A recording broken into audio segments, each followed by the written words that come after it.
Em setembro de 2022, duas jovens brasileiras que moravam nos Estados Unidos foram dadas como desaparecidas. A família das jovens, junto com a polícia brasileira e o FBI nos Estados Unidos, iniciam uma intensa busca por elas. A única informação que se tinha é que elas estavam no Texas morando com uma influencer, guru da internet chamada Kátia Torres. Oi, eu sou a Nelly, sejam todos bem-vindos ao Creep On, esse canal que se dedica inteiramente a falar sobre crimes reais e mistérios. Mas, afinal de contas, quem é Kátia Torres?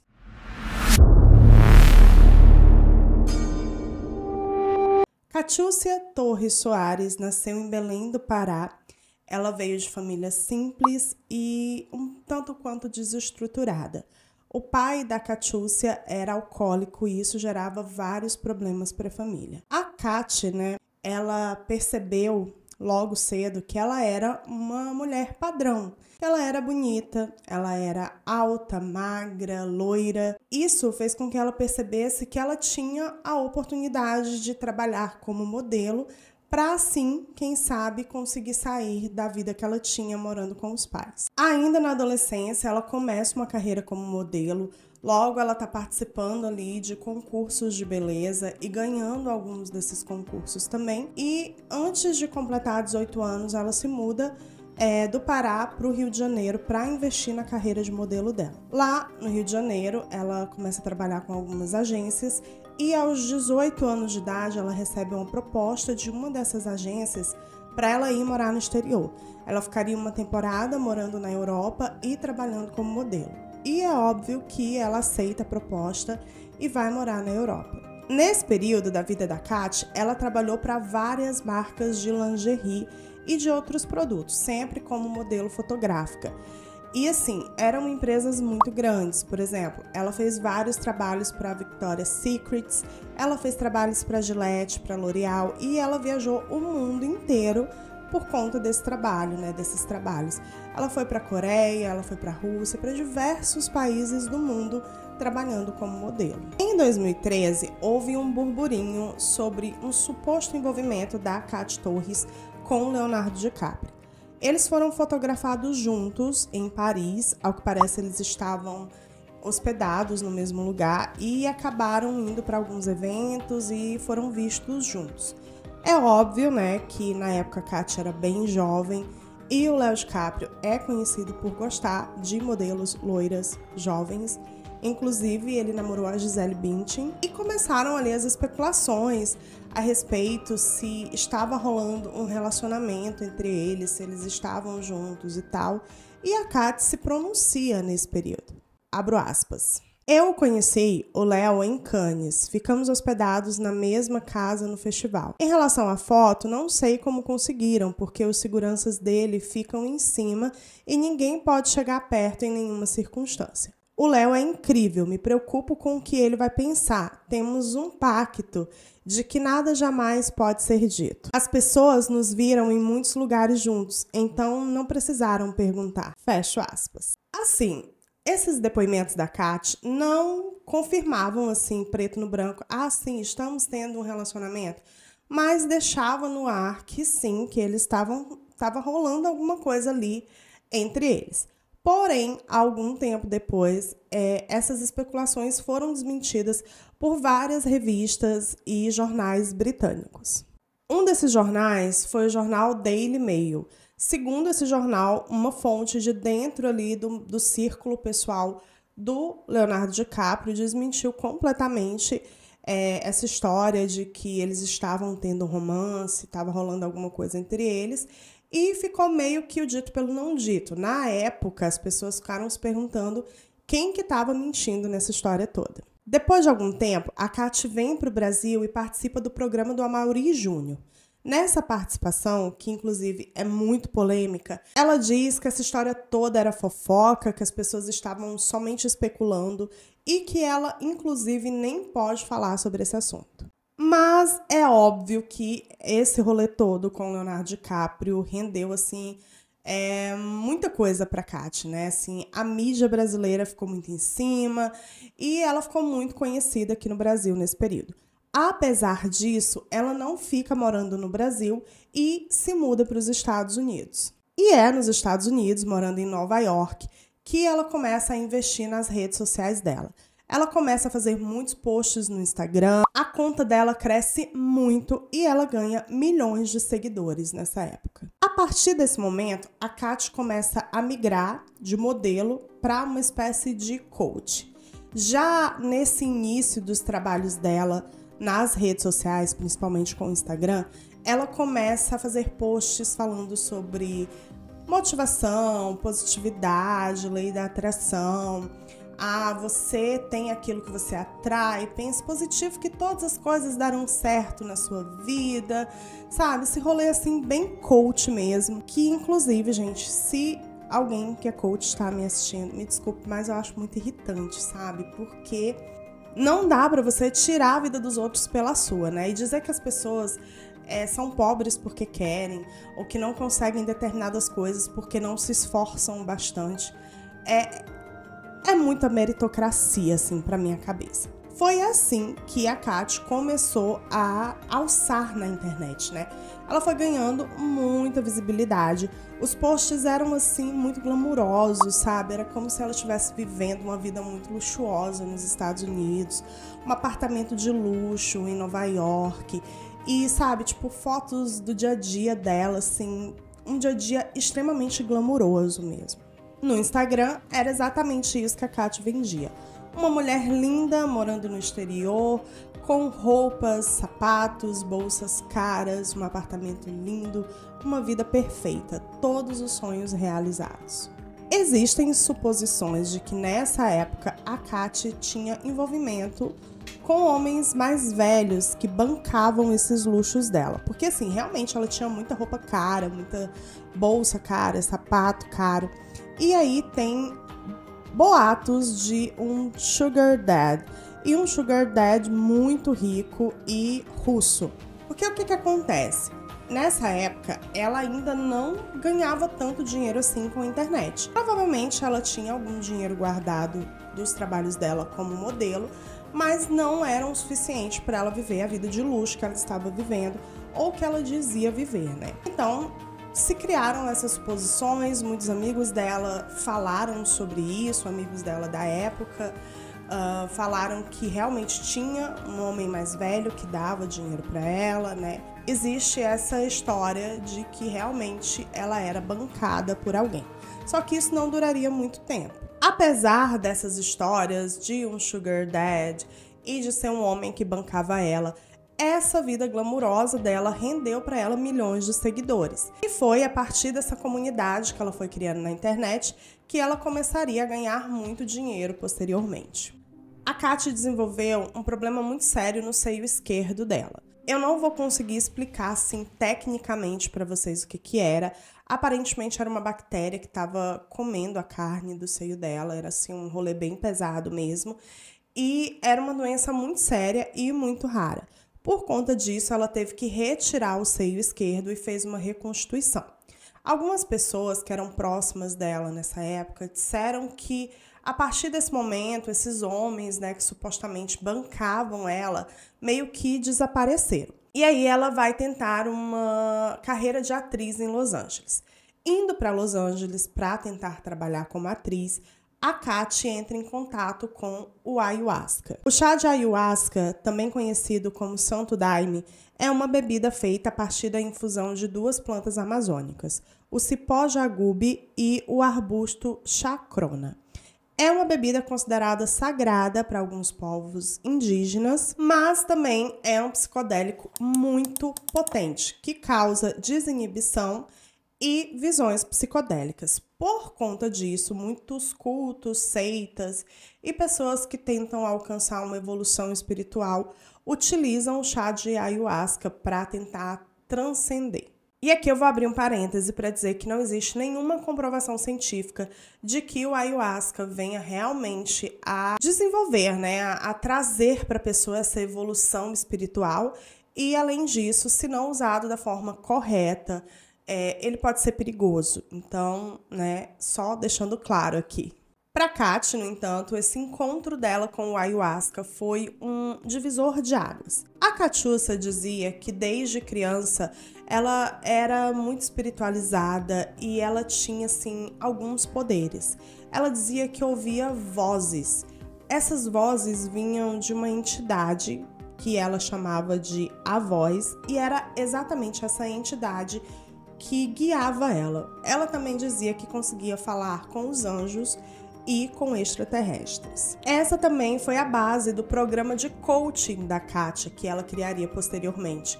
Ela dizia que a voz, né, essa entidade que guiava ela, também iria guiar essas mulheres que se consultavam com ela para que as mulheres pudessem alcançar todos os seus sonhos e objetivos. Kat Luz foi o nome utilizado pela Kat para atrair essas clientes dela. Ela foi se tornando uma espécie de mentora. Ela criou um programa de mentoria no qual ela dizia consultar a voz para orientar as clientes dela.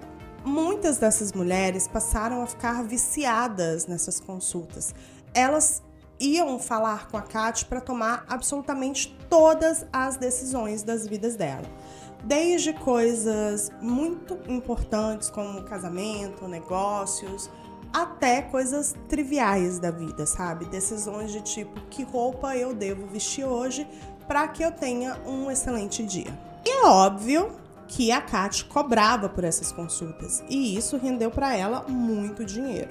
Em 2017, Kat lança seu livro intitulado A Voz, uma história de superação, crescimento espiritual e felicidade. Nesse livro, a Kat conta a sua experiência com essa entidade que guiava ela, né, a voz, e também fala sobre a sua experiência conversando com anjos e extraterrestres. Segundo a Kat, a voz teria o poder de prever o futuro.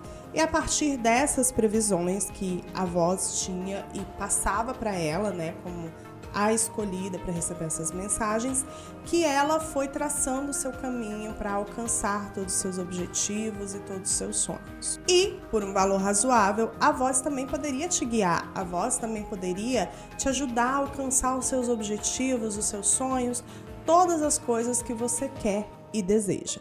Era basicamente essa a premissa que a Kat usava com as suas clientes. Ela dizia ser capaz de indicar os melhores caminhos, podendo inclusive alterar acontecimentos predestinados mediante consultas e rituais. Nessa época, a Kat era casada com um homem chamado Colborne Bell. O Colborne, ele fala pro documentário da BBC que saiu recentemente que ele fazia toda a produção, né, do trabalho dela como coach. Ele ajudou ela a estruturar todo esse trabalho dela e ele diz que ele ajudou muito ela, mas que ela também ajudou muito ele. Ele diz que ela era uma pessoa muito trabalhadora, muito centrada, que realmente lutava muito por aquilo que queria e ela ensinou isso para ele. Eles desenvolveram um site para o atendimento do coaching dela e por R$70 por mês ou R$700 por ano, você teria ali o pacote básico. Agora, se você quisesse ter consultas sozinha com a Kat, né? Porque esse pacote básico era para você ter uma mentoria em grupo. Então, você ia entrar com ela ali nas reuniões, ela ia te orientar, mas não ia ser individualmente. Era uma orientação em grupo. Mas se você quisesse uma orientação individual, aí você teria que pagar cerca de $150 por consulta. Além disso, ela vendia vários produtos que carregavam o nome dela, como roupas, bolsas, esmaltes, produtos de beleza, e tudo que ela colocava para vender vendia muito. Tem ex-clientes da Kat que falam que tudo o que ela colocasse para vender, elas iriam comprar. Elas iam falar com a Kat para tomar absolutamente todas as decisões das suas vidas. E se a Kat vendesse qualquer coisa, elas iriam querer comprar. Alguns dos poderes que a Kat Torres dizia ter era ler mentes e energias. E esses poderes teriam sido supostamente dados a ela pela voz para que ela pudesse ajudar as pessoas a alcançarem o sucesso. A Kat admirava algumas pessoas. Dentre elas, ela admirava muito o João de Deus. E, sinceramente, eu não vou nem comentar isso, gente. Porque, assim, não dá pra você comentar essa frase: admirar o João de Deus. E ela também admirava um coach muito famoso lá fora, na gringa, nos Estados Unidos, chamado Tony Robbins. O Tony Robbins, ele tem um discurso que fala sobre pensamento positivo, que você tem que pensar no universo como um local abundante, que o universo vai te devolver isso, que a incerteza é, na realidade, uma oportunidade, que segurança não é uma coisa boa. Na verdade, é um hábito que as pessoas têm, elas meio que se acomodam. Assim, essas coisas bem de coaching mesmo. E, gente, assim, eu não tô aqui pra dizer que você tem que ser uma pessoa extremamente pessimista, sabe? Não é isso que eu tô querendo dizer quando eu digo que eu não curto muito esse rolê de coach. É que pra mim, cara, você pegar todas as expectativas da sua vida, as suas expectativas de sucesso no trabalho, no relacionamento, e você depositar isso em cima de uma pessoa que você nem conhece, que tá te cobrando pra isso, sabe? Sinceramente, eu acho meio charlatanice esse rolê todo, sabe? Então, assim, não curto mesmo. Me desculpem os coachings, mas não consigo curtir o rolê. Nessa época, a Kat Torres chegou a visitar várias igrejas, religiões, cultos, sabe? Ela visitou vários locais, assim, para que ela conseguisse desenvolver a metodologia dela como guru. Ela fazia as clientes dela se sentirem muito especiais, falando sobre positividade, sobre o poder do amor, sobre as energias, sobre como tudo isso iria influenciar na vida dessas mulheres. Ela não pregava nenhuma religião específica, porém, ela fazia várias referências a coisas místicas, rituais, assim, um rolê bem natureza mesmo. E eu acho que o principal era que essas mulheres se espelhavam na Kat. Elas olhavam a Kat, uma menina que saiu de uma realidade pobre, humilde, no interior de Belém do Pará, e ganhou o mundo, foi morar fora, conheceu vários países, morou na Europa, morava nos Estados Unidos e aparentemente tinha uma vida luxuosa. Então essas meninas olhavam para a Kat e diziam: tem alguma coisa ali, ela realmente tem alguma coisa, né? E se ela consegue, eu também consigo, a partir do momento que eu estou seguindo as orientações dela. Na época da pandemia, a Kat Torres assumiu uma postura extremamente negacionista. Ela dizia que a doença não existia, que o lockdown era bobeira, e chegou a falar que morreram poucas pessoas por conta da doença da pandemia, e que foi a época da vida dela que ela mais ganhou dinheiro. Ana é uma ex-cliente da Kat que vivia nos Estados Unidos nesse período e ela se comunicava com a Kat, né, fazia ali consultas individuais, e a Kat convidou ela para ir trabalhar para ela. A Ana deveria ser uma espécie de assistente para a Kat, iria ajudar ela com as tarefas domésticas, com a agenda dela, a cuidar dos gatos que ela tinha, e a Kat iria pagar para ela um salário de $2.000. Isso a Ana morando com a Kat. No início a Ana ficou meio assim, mas aí a Kat sempre chamando, meio que pressionando, e ela acaba indo para Nova York para morar com a Kat e trabalhar para ela. Em agosto de 2019, a Ana chega na casa da Kat e de cara ela tem assim um choque de realidade. Sabe aquela coisa glamurosa, linda, tudo perfeito que a Kat mostrava? Aquilo simplesmente não existia. A casa era extremamente suja, fedia a urina e fezes de gato. Kat parecia ter sérios problemas. Por exemplo, não podia ficar em silêncio a casa, nunca. As luzes nunca podiam estar apagadas. A Ana chega a falar que tinha que ficar a noite inteira com a luz acesa, conversando com a Kat, senão ela entrava em crise. A Ana tinha que ficar dentro do banheiro com a Kat enquanto ela tomava banho. Ela tinha que colocar a comida da Kat no prato e entregar para ela, porque senão ela não conseguia fazer coisas básicas. Ela conta que ela começou a ter que trabalhar desproporcionalmente e que em alguns momentos, para que ela conseguisse descansar um pouco, ela tinha que mentir, dizendo que ia malhar, treinar na academia do prédio, para que ela conseguisse ir para lá e deitar e dormir um pouco. Depois de 3 meses de trabalho extremamente exaustivos, sem receber nenhum centavo, a Ana confronta a Kat E ela disse que a reação dela foi muito violenta. A Kátia ficou meio que surtou mesmo ali na hora e ficou muito agressiva. A Ana fica ali de boa, né? Mas ela cata as coisas dela e vai embora. Ela vai embora, larga a Kátia lá, mas ela só consegue realmente se sair totalmente do convívio com a Kátia, né, de conversar com ela, cerca de 1 ano depois. A Ana chega a dizer que só depois ela percebeu que ela provavelmente foi uma das primeiras vítimas de tráfico humano que a Kátia fez. A Kátia tinha muitas clientes que acreditavam nela assim de maneira devota e que faziam absolutamente tudo por ela. Mas aqui a gente vai falar apenas das duas principais, né, das duas moças que realmente foram o centro desse caso todo. Desirê Freitas começou a seguir a Kátia em 2016. Na época ela morava na Alemanha e era casada. A primeira consulta que ela fez com a Kátia foram 2 anos depois dela ter começado a seguir ela nas redes sociais, em 2018. A partir dessa consulta, gente, a Desirê fica completamente dependente da Kátia. Ela fazia várias e várias consultas, ela conversava com a Kátia todos os dias, várias vezes por dia, para decidir absolutamente tudo. Com o tempo, a Kátia convence a Desirê de que ela estava num casamento tóxico e que ela só iria conseguir alcançar os seus sonhos, realizar os seus desejos, se ela se divorciasse. E a Desirê acaba se divorciando e vai para os Estados Unidos para morar com a Kátia. Mas ela não era a primeira cliente da Kátia que estava morando na casa dela. Letícia Maia tinha apenas 14 anos quando conheceu Kátia Torres e ficou fascinada por ela. Na época, a Letícia ela não tinha grana para pagar as consultas, né, com a Kátia.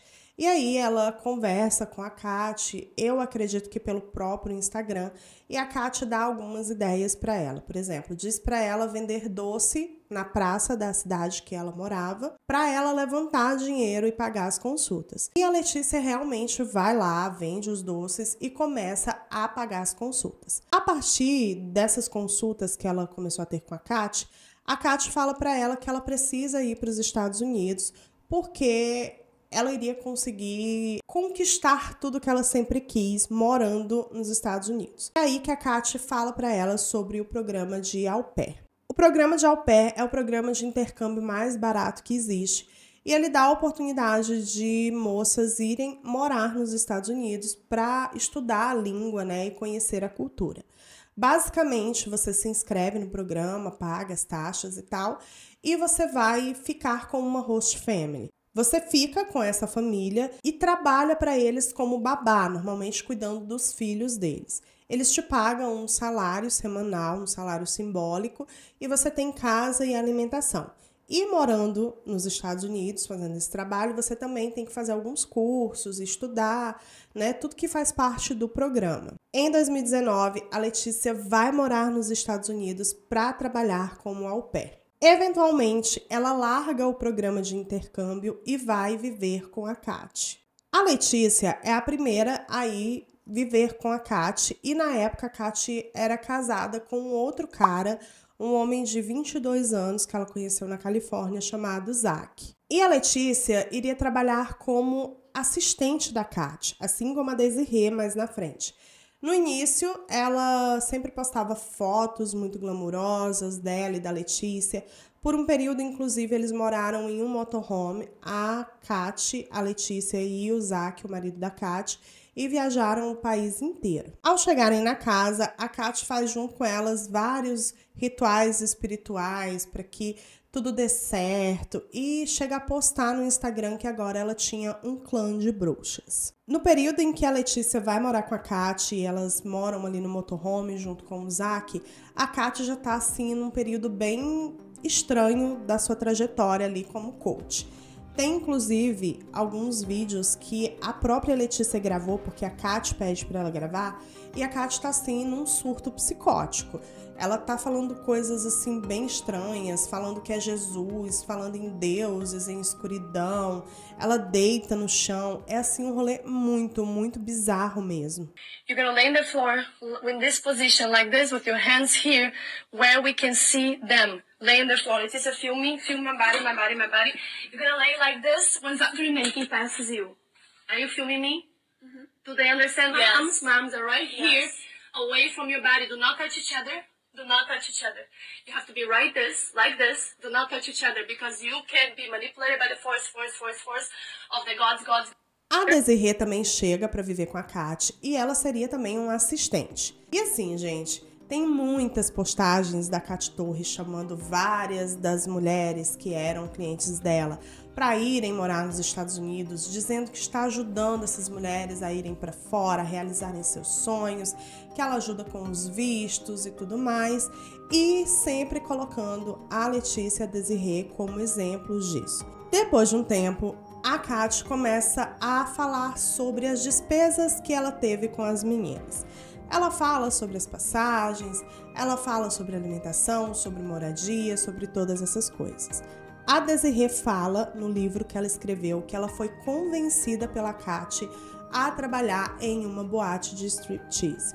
E nessa boate, ela chegava a fazer $700 por dia. E todo esse dinheiro era entregue para a Kat. A Kat dizia para ela que iria administrar esse dinheiro e também deixava o passaporte dela trancado dentro de um cofre. Nessa época, eles estão morando em uma mansão em Austin, no Texas, e é uma casa gigantesca de 5 quartos, sabe, super luxuosa.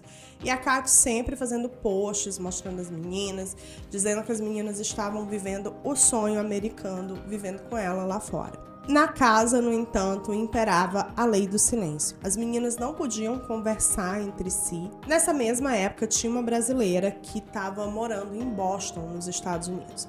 E ela chegou a passar por algumas dificuldades financeiras e tal, e ela era seguidora da Kat.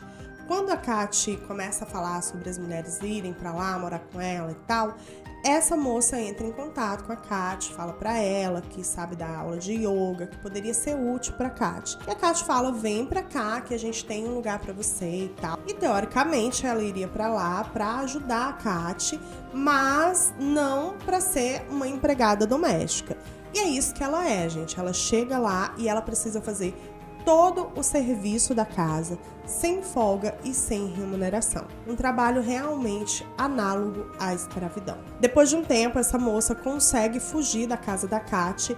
Ela tem a ajuda de um ex-namorado dela e ela consegue fugir da casa dela e vai embora do Texas de volta para Boston. O mesmo que acontecia com a Desirê, acontecia também com a Letícia, tá? Vou falar mais sobre a Desirê porque ela se posicionou mais, ela chegou inclusive a escrever um livro. A Letícia se posicionou menos a respeito desse assunto, eu não vi nenhum pronunciamento dela, mas tudo que aconteceu com a Desirê supostamente também aconteceu com a Letícia, tá, gente? Trabalhar como striptease e posteriormente com outras coisas também.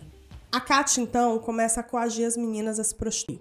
Ela diz que se as meninas trabalharem como prostitutas, elas vão ganhar muito mais dinheiro em muito menos tempo do que trabalhando como stripper. Em meados de 2022, a família da Letícia procura a polícia e denuncia o desaparecimento dela. A Kat, nesse período, estava falando para todas as suas seguidoras e clientes para se afastarem das suas famílias, que eram as suas famílias que impediam elas de conquistar os seus sonhos, de realizar tudo o que elas queriam. Era como se as famílias tivessem uma energia pesada e ruim que estava impedindo elas de alçarem o voo que elas deveriam alçar. A Desirê conta que a Kat começou a criar perfis em sites de acompanhantes para ela e para Letícia, e que as duas tinham que trabalhar como prostitutas e também nos clubes de striptease. A prostituição no Texas é ilegal, e quando as meninas ameaçavam de parar de trabalhar, a Kat dizia que iria denunciar elas para a polícia. A Desirê fala que a Kat chegou a dizer para ela que ela poderia voltar para o Brasil se ela alcançasse uma meta de conseguir fazer $3.000 por dia trabalhando nos clubes e como prostituta. Ela também conta que foi forçada a tirar o DIU para engravidar de um cliente milionário. A Kat desiste da ideia da gravidez, mas a Desirê já havia tirado o DIU e ela não pôde parar de trabalhar. E por conta disso ela teve uma infecção e teve inclusive que tomar antibióticos. Quem fosse contra a Kat, as pessoas que não quisessem obedecer ela ou que criticassem ela de alguma forma, eram expostas nas redes sociais. E foi o que aconteceu com a Ana, aquela primeira moça que foi morar com a Kat em 2019, trabalhou por 3 meses e não recebeu nada. A Kat fez um post no Instagram expondo a Ana, ameaçando ela, falando assim, barbaridades sobre ela. E aí a Ana procura a polícia lá nos Estados Unidos. E aquela primeira moça que fugiu da casa da Kat também, aquela que estava trabalhando em condições de escravidão e acabou conseguindo fugir de volta para Boston, ela também procura a polícia. A Kat, então, já havia sido denunciada na polícia americana e ela não fazia a menor ideia disso. E, paralelo a isso, a polícia brasileira também já estava investigando ela por conta do desaparecimento das meninas. Aí, gente, criou uma mobilização. Foram criados perfis no Instagram, nas redes sociais. As pessoas começaram a falar muito sobre o caso. E as meninas começaram a postar vídeos e stories falando para as pessoas deixarem elas em paz, que elas tinham bloqueado todo mundo porque elas tinham motivo, dizendo que elas estavam bem, que elas estavam felizes, que a Kat era a família delas, a única família que elas tinham e que elas precisavam. A Letícia, inclusive, chega a gravar um vídeo acusando o próprio pai de abuso sexual. A Letícia, gente, ela postava uns vídeos assim completamente bizarros, falando sobre perigo, guerra, que o Mark Zuckerberg e o Vladimir Putin tinham que encontrar a Kat Torres para impedir o fim do mundo e a guerra, assim, os rolês, um surto total. Eu venho aqui falar em nome da Kat Torres, porque o mundo corre perigo. A Kat Torres corre perigo. Mark Zuckerberg, Vladimir Putin e Arcadia Rosenberg, eles precisam achar a Kat Torres. Eles precisam achar a Kat Torres e eles precisam salvar o mundo da guerra. Isso vai ser uma destruição. Se eles não verem essas mensagens postadas aqui nesse Instagram, o mundo vai estar em destruição. Eles precisam salvar o mundo e essa mensagem precisa chegar neles. Teve uma treta também com a Yasmin Brunet, porque a Yasmin Brunet acabou denunciando toda essa história nas redes sociais dela e a Kat Torres retaliou, falou horrores da Yasmin Brunet. Deixa eu falar, a profissão mais fácil do mundo é ser life coach, viu? Isso eu não vou mentir, não. É a coisa mais fácil do mundo, é mais fácil que você... Mas nem pra isso Yasmin Brunet serviu. Eu vi lá ela... E era sempre assim, todo mundo que falava contra a Kat Torres, ela fazia vídeos e eram assim umas coisas tão absurdas, sabe? Que não tinha mais como levar ela a sério, não tinha mais como acreditar que ela estava sã. E eu quero falar com quem é bonita, com quem é linda, com quem não tem amigos, com quem é perseguido, porque realmente tá um pouco acima, né? Tá uma beleza diferenciada, tem uma inteligência diferenciada. Ela tava realmente, assim, em um estágio psicótico.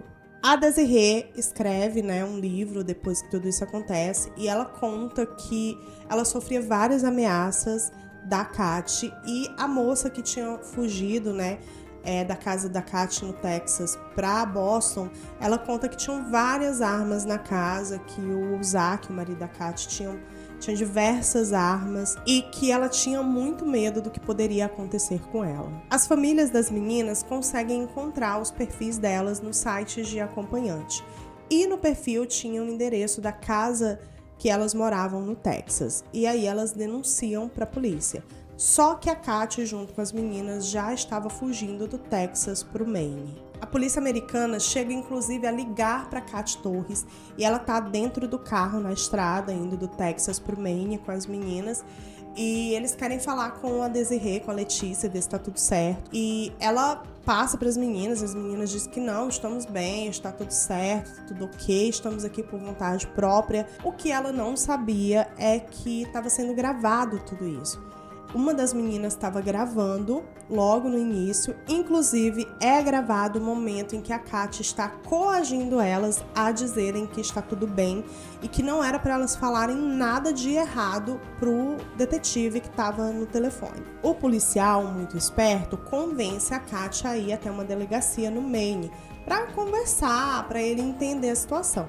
E a Kátia, que se acha extremamente inteligente e achava que estava todo mundo caindo na onda dela, vai até a delegacia. A Kátia é deportada de volta para o Brasil e denunciada por tráfico humano. Kátia Torres é presa em outubro de 2023 em Belo Horizonte, Minas Gerais, ao desembarcar de um voo cheio de pessoas que estavam sendo deportadas dos Estados Unidos para cá. No sábado, 19 de novembro de 2023, Kátia deu entrada no Complexo Penitenciário Feminino Estevão Pinto, em Belo Horizonte. Em 28 de junho de 2024, já esse ano, há pouquíssimo tempo inclusive, sai a sentença de condenação de Catiúcia Torres. Ela foi condenada a 8 anos de prisão por tráfico humano e submeter mulheres a condições análogas à escravidão. Em entrevista à BBC para o recém-lançado documentário sobre o caso dela, a Kátia mantém uma postura narcisista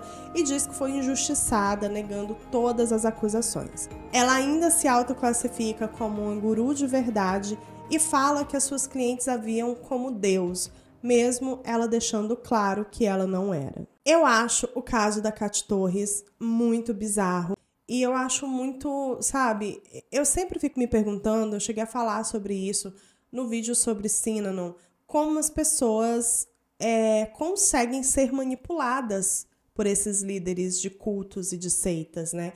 Eles normalmente se aproximam de pessoas muito vulneráveis, eles sempre falam tudo que a pessoa quer ouvir e sabe, é bizarro a forma como eles manipulam as pessoas. E deixando claro aqui, gente, que a culpa de tudo nunca é da vítima, tá? E que eu acho esse caso extremamente triste, porque a Kátia, ela realmente foi uma pessoa que saiu de uma situação vulnerável, de uma situação financeira muito ruim. Ela realmente conseguiu muita coisa, ela, né, viveu em lugares muito lindos, mas ela se perdeu. Ela se perdeu e, assim, é nítido que ela não se arrepende de nada que ela fez, tá? Essa é a minha opinião sobre o caso, mas eu quero ouvir a de vocês também. Então deixa aqui nos comentários o que é que vocês acharam sobre esse caso especificamente. Se vocês já conheciam o caso da Kátia Torres, se vocês já sabiam sobre todo esse rolê que tinha acontecido, ou se não, se vocês estão sabendo agora. Deixa aqui nos comentários para mim. Aproveita, deixa também seu like, se inscreve nesse canal se você ainda não é inscrito. E se você está nos ouvindo ou nos vendo aí pelo Spotify, no podcast, segue a gente dentro da plataforma também. É isso, gente. Um beijo no coração de vocês e até o próximo episódio.